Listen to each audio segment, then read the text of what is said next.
Over the last number of weeks, our video blogs have been focusing on the power of shame and how it destroys your sense of value, your worth, and significance. Like I said, simply, shame is the wrongness of being. There's something wrong with me. And that word me immediately causes us to focus on what's not right with me. We begin to focus on our flaws. And instead of discovering the best you're always trying to cover up and put band-aids or try to hide the little bits of weakness and the imperfections that you see.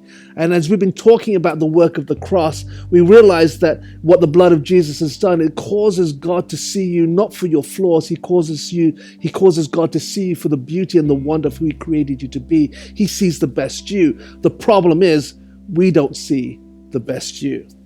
And so when we began to look at this word shame, the wrongness of being, and the focus of how selfishness comes in and how we self-protect, how we hide, and how we allow our insecurity to begin to affect our perception of the world around us, we begin to be afraid that people are going to judge us, people are going to condemn us, people are going to disappoint us, or whatever it might be. Shame actually sets us up for all those things. And one of the areas that I want to look at, we kind of looked last week that shame will often then cause us to blame. We don't want to admit that we have a fault. We don't want to, it's kind of a pride thing. We don't want people to see our weakness, so we want to point out the weaknesses of others. And in that process of that blame, we start to shame. Rather than face our shame, we shame others. And one of the things that happens is that we begin to become bitter, or we become jealous, or we begin to allow anger to develop. This is the power of what shame does if you don't deal with it. And so when you begin to look at the scriptures, you begin to follow that story of Adam and Eve, and actually you go beyond the garden and you come to the story of Cain and Abel. And here you have this story where Cain is jealous of Abel because he feels that Abel is blessed more than he is. And you begin to understand something, because what Cain is doing is he begins to compare. And I've begun to realize that when we begin to compare ourselves to others, we're actually devaluing ourselves. You see, each one of you are uniquely and wonderfully made. You just look at your own thumbprint and you realize there's nobody else on the face of this earth who has the same thumbprint, which means that you are totally unique and you are a unique display of the glory of God. But when you begin to compare, you're trying to decide, do I measure up? The fact that you even think that you have to measure up will begin to show you don't know the true value, worth, and significance of who you are.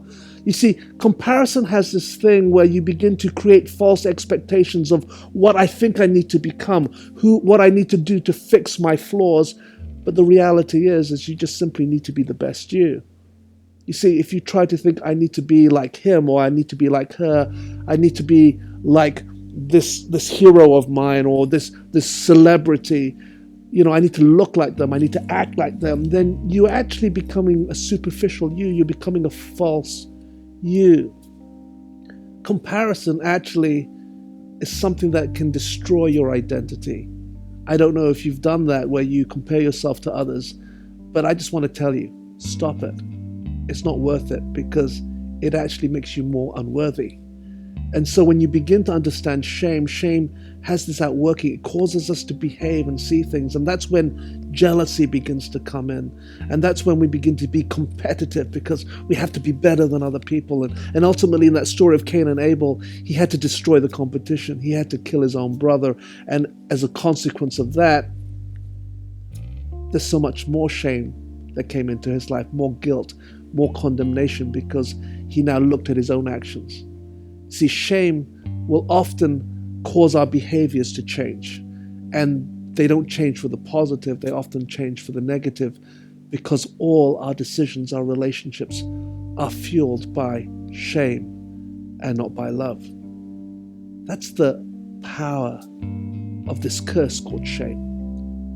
And as we journey through the cross, we need to understand that love wants to break that shame. Love wants to destroy the brokenness that shame has caused in your life, to restore you back to the real you, where you can be vulnerable and transparent, where you can shine. And next week, we want to look at what did Jesus really come to do, so that you can begin to overcome the shame that's crippling you. This is Steve Chua.